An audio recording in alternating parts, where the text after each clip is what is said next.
어? 너 최태윤 맞지? 내가 아는 그 최태윤 맞지?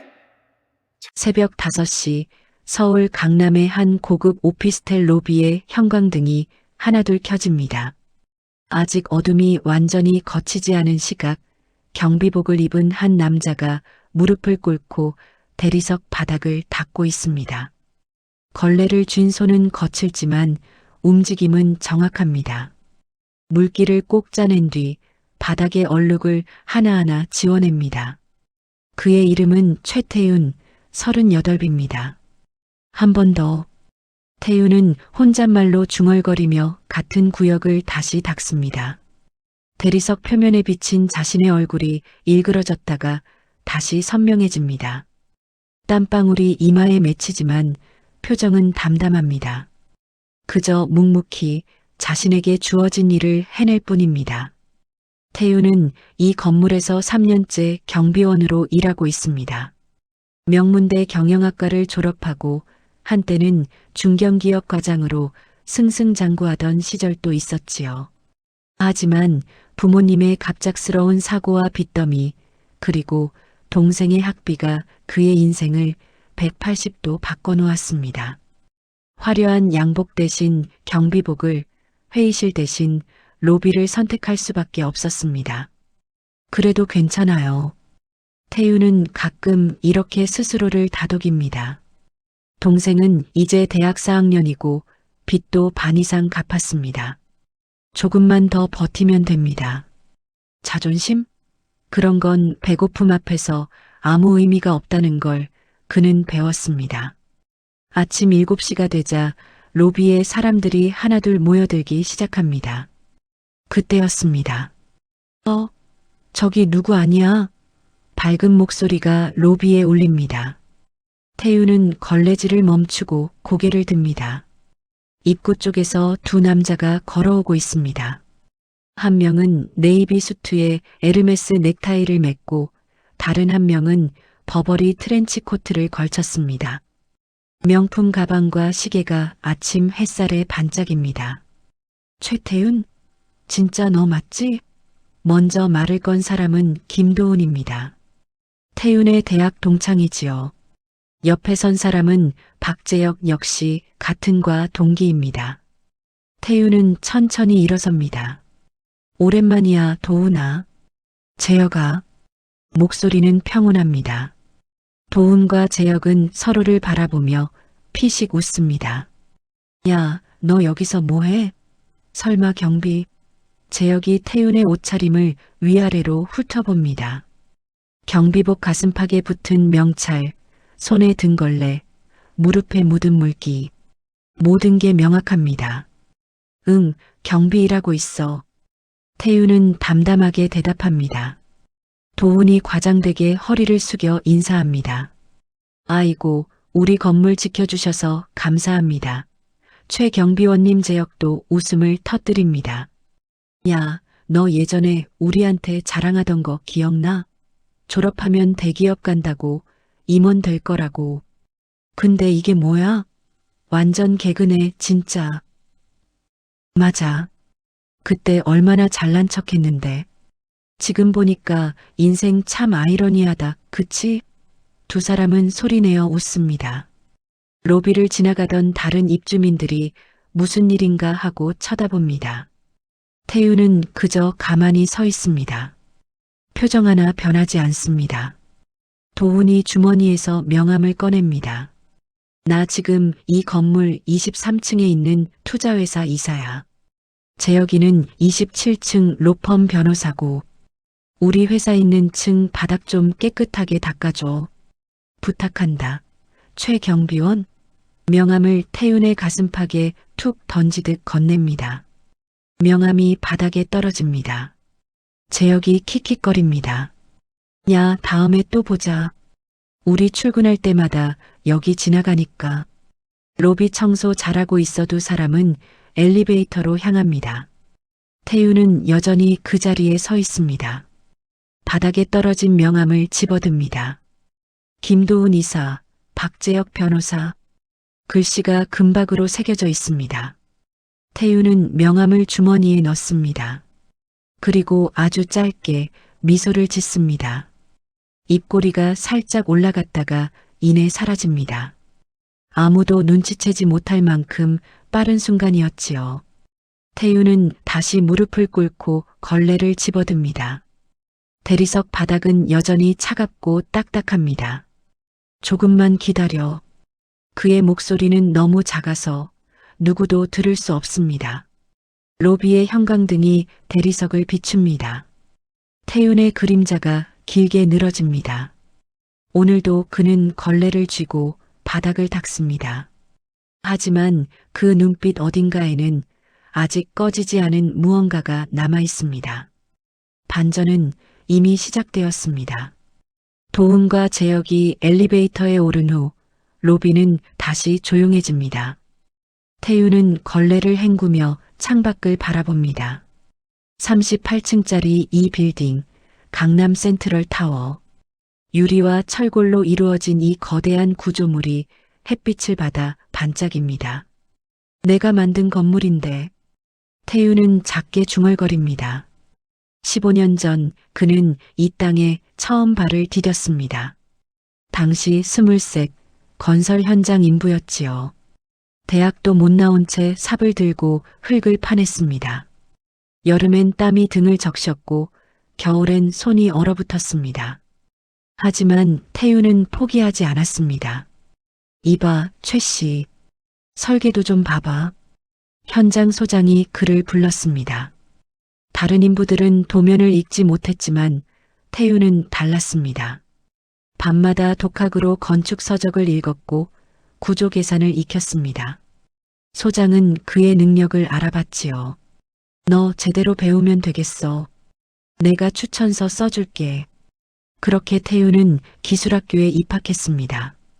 낮에는 현장에서 일하고 밤에는 공부했습니다. 3년 후 그는 건축기사 자격증을 땄습니다.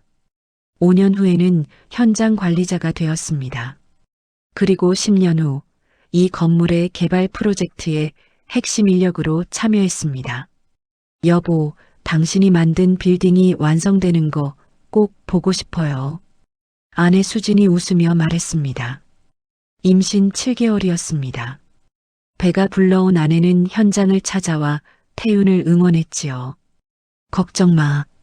우리 딸도 태어나고 빌딩도 완성되고 다 잘 될 거야.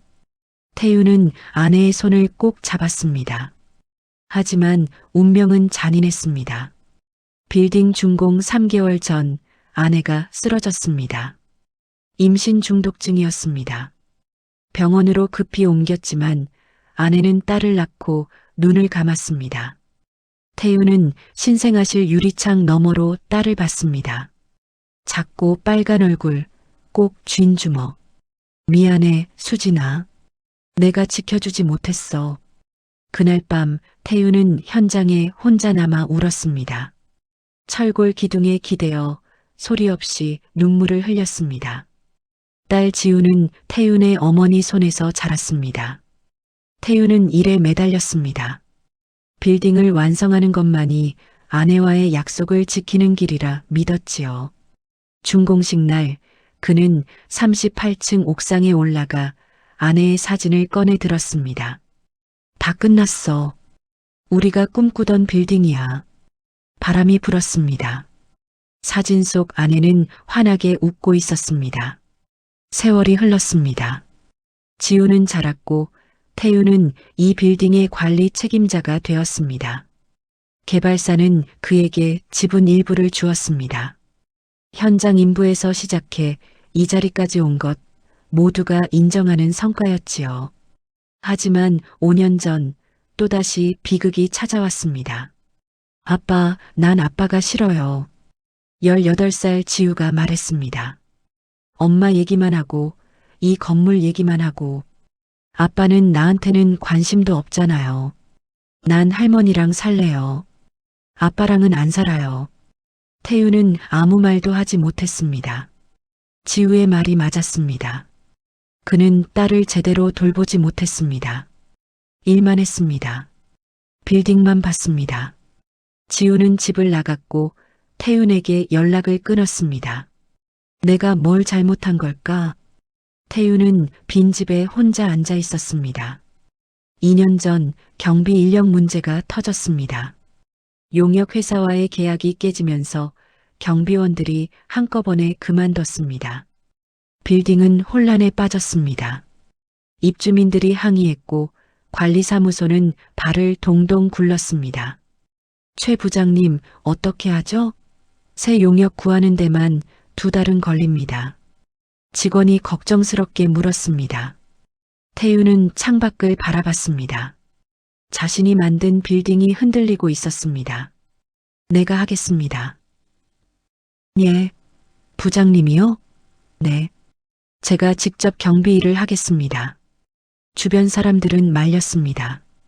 관리 책임자가 경비복을 입는다고요? 말도 안 된다고 했습니다. 하지만 태윤의 결심은 확고했습니다. 이 건물은 제가 흙부터 파서 만들었습니다. 직접 보지 않으면 안 됩니다. 그렇게 태윤은 경비복을 입었습니다. 양복을 벗고 명찰을 달았습니다. 로비를 닫고 입주민을 맞이했습니다. 사람들은 수군거렸지만 태윤은 신경 쓰지 않았습니다. 직접 보는 것, 그게 내 방식이야. 태윤은 매일 새벽 5시에 출근합니다. 로비 구석구석을 살핍니다. 엘리베이터 버튼의 작은 흠집도 놓치지 않습니다. 이 빌딩의 모든 것을 그는 알고 있습니다. 어느 배관이 약한지, 어느 조명이 곧 나갈지, 어느 입주민이 불편해하는지. 아빠, 어느 날 밤 낯선 번호로 전화가 왔습니다. 지우였습니다. 할머니가 많이 편찮으셔. 아빠 올 수 있어? 태유는 달려갔습니다. 하지만 병원 문 앞에서 지우는 그를 막아섰습니다. 할머니는 아빠 안 보고 싶대. 나도 아빠 보기 싫어. 그냥 돈만 보내줘. 문이 닫혔습니다. 태윤은 복도에 주저앉았습니다. 지금 태윤에게 남은 것은 이 빌딩뿐입니다. 아내도 딸도 직위도 잃었습니다. 하지만 그는 여전히 이곳을 지킵니다. 경비복을 입고 걸레를 들고 하루하루를 버팁니다. 괜찮아. 내가 직접 보면 돼. 태윤은 대리석 바닥에 비친 자신의 얼굴을 봅니다. 주름이 깊어졌고 머리는 희끗해졌습니다. 하지만 눈빛만은 여전히 살아있습니다. 이 빌딩이 서 있는 한 그도 서 있을 것입니다. 월요일 아침 태윤은 평소처럼 로비를 정리하고 있습니다. 엘리베이터 문이 열리고 도훈이 나타납니다. 한 손에는 서류 가방, 다른 손에는 골프백을 들고 있습니다. 최 경비원, 도훈이 큰 소리로 부릅니다. 태윤은 고개를 듭니다. 이거 내 차까지 갖다 줘. 지하 2층, B-23번. 골프백을 태윤 앞에 내려놓습니다. 무게가 상당합니다. 태윤은 잠시 골프백을 바라봅니다. 규정상 개인 물품 운반은 경비 업무가 아닌데요. 목소리는 차분합니다. 도훈이 코웃음을 칩니다. 뭐? 규정? 야, 너 지금 경비잖아. 경비가 입주민 도와주는 게 당연한 거 아니야? 주변에 사람들이 모여듭니다. 시선이 집중됩니다. 태윤은 골프백을 듭니다. 알겠습니다. 가져다 드리겠습니다. 그래, 그렇게 나와야지. 참 조심히 들어. 그거 3천만 원짜리야. 도훈은 만족스러운 표정으로 엘리베이터에 오릅니다. 태윤은 골프백을 어깨에 메고 지하로 내려갑니다. 무겁습니다. 하지만 표정은 변하지 않습니다. 주차장에 도착해 B-23번 자리를 찾습니다. 최신형 외제차가 서 있습니다. 골프백을 트렁크 옆에 조심스럽게 내려놓습니다. 그리고 주머니에서 작은 수첩을 꺼냅니다. 월요일 오전 8시 15분. 김도훈. 골프백 운반 요구. 규정 위반. 짧게 메모합니다. 수첩을 덮고 다시 로비로 올라갑니다. 수요일 오후 태윤은 23층 복도를 순찰하고 있습니다. 투자회사가 있는 층입니다. 복도 끝 비상구 근처에서 담배 냄새가 납니다. 다가가자 재혁이 담배를 피우고 있습니다. 재혁 씨, 여기는 금연구역입니다. 태윤이 말합니다. 재혁이 담배를 입에 문 채 돌아봅니다. 최 경비원? 여긴 왜 왔어? 정기 순찰 중입니다. 건물 전체가 금연인 건 아시죠? 재혁이 담배 연기를 태윤 쪽으로 내뿜습니다. 알아. 근데 뭐 어때? 여기 CCTV도 없잖아. 너만 모른 척하면 되는 거 아니야? 규정은 규정입니다. 소화해 주세요. 태윤의 목소리는 여전히 평온합니다. 재혁의 눈빛이 차갑게 식습니다. 야, 너 지금 나한테 명령하는 거야? 경비 주제에? 명령이 아니라 안내입니다. 안내? 웃기네. 너 나 학생 때부터 알잖아. 내가 어떤 사람인지. 내가 변호사라는 것도 알고. 재혁이 담배를 바닥에 던지고 발로 밟습니다. 제가 복도에 흩어집니다. 청소 잘해놔. 그게 네 일이잖아. 복도를 걸어갑니다. 태윤은 바닥에 담배꽁초를 집어듭니다. 쟤를 쓸어 담습니다. 그리고 다시 수첩을 꺼냅니다. 수요일 오후 2시 40분. 박재혁?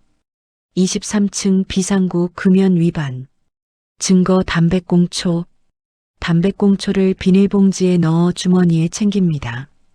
금요일 저녁 로비에 입주민들이 많습니다. 퇴근 시간입니다. 태윤은 안내 데스크에서 택배 정리를 하고 있습니다. 야, 최태윤. 도훈과 재혁이 함께 나타납니다. 뒤에 2~3명의 사람들이 더 있습니다. 같은 회사 직원들인 듯합니다. 얘 우리 대학 동창이야. 근데 지금 여기서 경비하고 있어. 도훈이 동료들에게 소개합니다. 사람들이 웃습니다. 진짜요? 대학까지 나와서요? 응. 그것도 우리랑 같은 학교. 근데 인생 망해서 여기까지 왔지 뭐.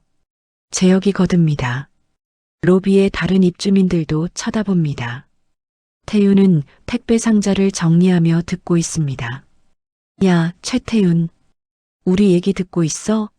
도훈이 데스크를 손으로 탁 칩니다. 소리가 로비에 울립니다. 네, 듣고 있습니다. 태윤이 고개를 듭니다. 그래. 그럼 대답 좀 해봐. 너 대학 때 장학금 받았지? 성적 1등 하면서 잘난 척 했잖아. 근데 지금은 경비복 입고 바닥 닦고. 어때, 기분이? 주변이 조용해집니다. 모든 시선이 태윤에게 쏠립니다. 태윤은 도훈을 똑바로 봅니다. 별로 나쁘지 않습니다. 뭐, 일은 일입니다. 부끄러울 게 없어요. 도훈의 얼굴이 굳습니다. 재혁이 비웃습니다. 와, 진짜 대단하다. 자존심도 없네. 그래, 경비일이 천직인가 봐. 천직까진 모르겠지만 최선을 다하고 있습니다. 태윤은 다시 택배 정리로 돌아갑니다. 도훈이 화를 냅니다. 야, 우리 무시하는 거야? 아닙니다. 업무 중입니다. 업무? 택배 나르는 게 무슨 업무야? 원숭이도 할 수 있겠다. 사람들이 낄낄거립니다. 태윤의 손이 잠깐 멈춥니다. 하지만 이내 다시 움직입니다. 도훈 일행은 엘리베이터로 향합니다. 다음에 또 보자. 최 경비원. 엘리베이터 문이 닫힙니다. 로비가 다시 조용해집니다. 사람들은 수군거리며 흩어집니다. 태윤은 혼자 남습니다. 데스크 서랍을 엽니다. 수첩을 꺼냅니다. 금요일 오후 6시 20분. 김도훈, 박재혁. 공개적 모욕. 목격자 다수. 페이지를 넘깁니다. 빼곡한 기록들이 나타납니다. 날짜, 시간, 위치, 행동, 증거. 모든 것이 정리되어 있습니다. 태윤은 수첩을 천천히 넘깁니다. 한 달치 기록입니다. 도훈과 재혁의 규정 위반이 20건이 넘습니다. 금연 위반 7건, 주차 위반 5건, 소음 민원 4건, 부당 요구 6건. 조금만 더. 태우는 수첩을 덮습니다. 서랍에 다시 넣습니다. 그리고 로비를 둘러봅니다.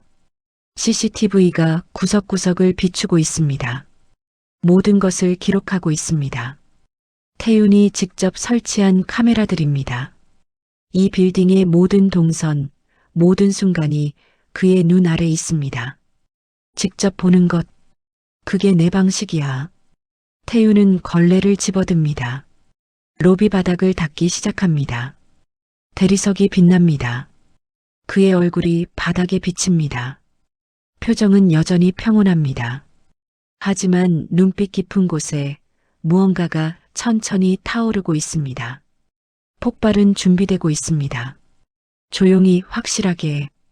토요일 새벽 태우는 관리사무소 책상 앞에 앉아 있습니다. 노트북 화면이 어둠 속에서 푸르게 빛납니다. 파일 하나를 엽니다. 23층 퓨처테크 인베스트먼트 임대차 계약서. 도운의 투자회사입니다. 화면을 스크롤합니다. 계약 시작일, 월 임대료, 특약사항. 모든 조항을 읽습니다. 그리고 마지막 페이지에서 손가락이 멈춥니다. 계약 만료일 2025년 3월 31일. 2달 남았습니다. 태유는 주머니에서 수첩을 꺼냅니다. 펼칩니다. 최근 3개월간의 강남 오피스 시세가 적혀 있습니다. 평당 임대료 상승률, 주변 빌딩 비교, 모두 태윤이 직접 조사한 자료입니다. 현재 시세로는. 계산기를 두드립니다. 숫자가 화면에 나타납니다. 월 3천만 원 인상이 적정하군. 퓨처테크는 지금 월 5천만 원을 내고 있습니다. 하지만 시세는 이미 8천만 원을 넘었습니다. 5년 전 계약할 때와는 상황이 다릅니다. 태유는 새 문서를 엽니다. 제목을 입력합니다. 임대차 계약 갱신 안내 공문. 월요일 오전 퓨처테크 사무실이 발칵 뒤집혔습니다. 이게 뭐야? 도훈이 공문을 책상에 내던집니다. 직원들이 긴장한 표정으로 서 있습니다. 갑자기 3천만 원을 올린다고요? 한 달에 8천? 미쳤어? 재무팀장이 조심스럽게 말합니다.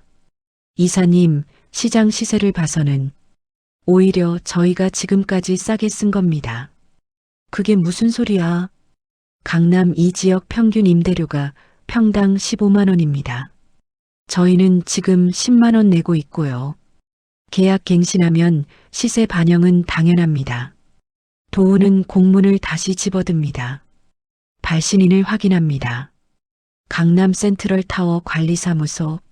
서명란에는 관리 책임자 최태윤이라고 적혀 있습니다. 최태윤? 그 경비. 옆에 있던 재혁이 공문을 낚아챕니다. 뭐야, 이거 경비가 보낸 거야? 아니, 관리사무소 명의잖아. 근데 서명이 최태윤이네. 두 사람은 서로를 바라봅니다. 건물주가 누군지 아냐? 몰라. 관리회사가 대행하는 거라 건물주는 한 번도 안 나왔어. 도훈이 이를 악뭅니다. 알아봐. 당장 건물주가 누군지 찾아내. 화요일 저녁 로비에 도훈과 재혁이 나타납니다. 태윤은 안내 데스크에 앉아 있습니다. 최태윤. 도훈이 다가옵니다. 목소리가 낮습니다. 이거 뭐야? 공문을 데스크에 던집니다. 태윤은 공문을 보고 고개를 끄덕입니다. 계약 갱신 안내입니다. 갑자기 3천을 올린다고? 너 제정신이야? 시세 반영입니다. 불만 있으시면 재계약 안 하셔도 됩니다. 재혁이 데스크를 손으로 탁 칩니다. 야, 너 지금 장난쳐? 경비 주제에? 태윤이 천천히 고개를 듭니다.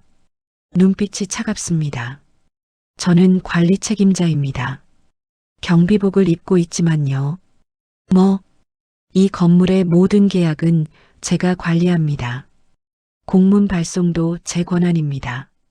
도훈이 비웃습니다. 하, 웃기네. 그럼 건물주는 누구야? 건물주 만나게 해줘. 건물주 정보는 공개할 수 없습니다. 공개 못해? 우리 세입자인데? 규정입니다. 재혁이 앞으로 한 걸음 다가섭니다. 야, 최태윤. 너 지금 우리 협박하는 거지? 8천이 싫으면 나가라고? 협박이 아닙니다. 선택입니다. 선택? 네. 시세대로 계약하시든지 다른 건물 알아보시든지 2달 안에 결정하세요. 도훈의 얼굴이 붉어집니다. 우리 이사 가면 너 책임질 거야? 공실 나면? 그건 제 걱정이 아닙니다. 뭐? 태윤이 일어섭니다. 두 사람과 눈을 마주칩니다. 퓨처테크 인베스트먼트 23층 전체 300평. 현 시세로는 월 8천이 정상입니다. 주변 빌딩 5곳 조사했습니다. 가장 싼 곳이 8,500이더군요. 너 지금 계약 갱신 의사 있으시면 알려주세요. 아니면 다른 입주 희망 업체가 대기 중입니다. 거짓말입니다. 하지만 태윤의 목소리는 확신에 차 있습니다. 재혁이 주먹을 줍니다. 야, 너 진짜. 폭력은 건물 이용 규정 위반입니다. CCTV 24시간 작동 중입니다. 태윤이 천장을 가리킵니다. 카메라 렌즈가 빛납니다. 재혁의 손이 멈춥니다. 침묵이 흐릅니다. 도훈이 이를 갈며 말합니다. 좋아. 면담하자. 제대로 얘기 좀 하자. 면담이요? 그래. 우리 회사 변호사팀이랑 재무팀이랑 너도 준비 좀 해와. 어디서 만날까? 태윤은 잠시 생각합니다. 1층 카페. 목요일 오후 3시. 목요일? 네. 그 전에 자료 준비하셔야 할 테니까요. 도훈이 코웃음을 칩니다. 자료? 우리가 준비할 자료가 뭐가 있어? 임대료 협상하려면 당연히 필요하죠. 회사 재무제표, 사업계획서, 협상안. 너 진짜 건방지네. 건방진 게 아닙니다. 절차입니다. 재혁이 태윤을 노려봅니다. 좋아. 목요일 3시. 거기서 보자. 그때 확실하게 정리해주마. 두 사람은 엘리베이터로 향합니다. 문이 닫히기 직전 도훈이 돌아봅니다. 야, 최태윤. 너 후회할 거야. 후회는 제가 할 일이 아닙니다. 문이 닫힙니다. 태윤은 데스크에 다시 앉습니다. 서랍을 엽니다. 두꺼운 파일이 나타납니다. 퓨처테크 인베스트먼트 종합 분석 자료. 파일을 엽니다. 재무제표, 주주 구성, 최근 실적, 법적 리스크, 모든 것이 정리되어 있습니다. 태윤이 3개월 동안 수집한 정보입니다. 목요일 3시. 태윤은 파일을 덮습니다. 그리고 창밖을 바라봅니다. 칼은 이미 뽑혔습니다. 이제 휘두를 일만 남았습니다. 목요일 오후 2시 50분 1층 카페는 조용합니다. 창가 자리에 도훈과 재혁이 앉아 있습니다. 양복 차림입니다. 테이블 위에는 노트북과 서류 뭉치가 놓여 있습니다. 회사 변호사 한 명이 옆에 동석했습니다. 아직 안 왔네. 도훈이 시계를 봅니다. 재혁은 커피를 마시며 창밖을 바라봅니다. 로비가 보입니다. 3시 정각 카페 문이 열립니다. 태윤이 들어옵니다. 여전히 경비복 차림입니다. 명찰이 가슴에 달려 있습니다. 손에는 서류 가방 하나뿐입니다. 도훈과 재혁의 시선이 태윤에게 쏠립니다. 경비복 입고 왔네. 재혁이 비웃습니다. 태윤은 아무 말 없이 자리에 앉습니다. 테이블 위에 서류 가방을 놓습니다.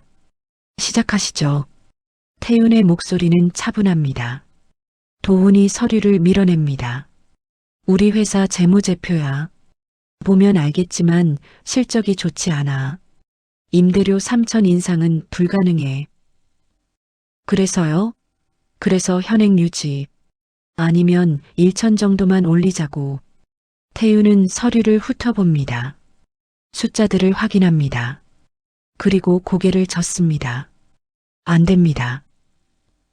뭐, 귀사의 실적이 좋지 않은 건 귀사의 문제입니다. 임대료는 시세 기준입니다. 변호사가 끼어듭니다. 협상이라는 게 원래 양보하는 거 아닙니까? 양보는 쌍방이 하는 겁니다. 저희는 이미 5년간 시세보다 40% 싸게 받아왔습니다. 그게 양보였습니다. 태윤이 서류 가방을 엽니다. 파일 하나를 꺼냅니다. 이게 뭔데?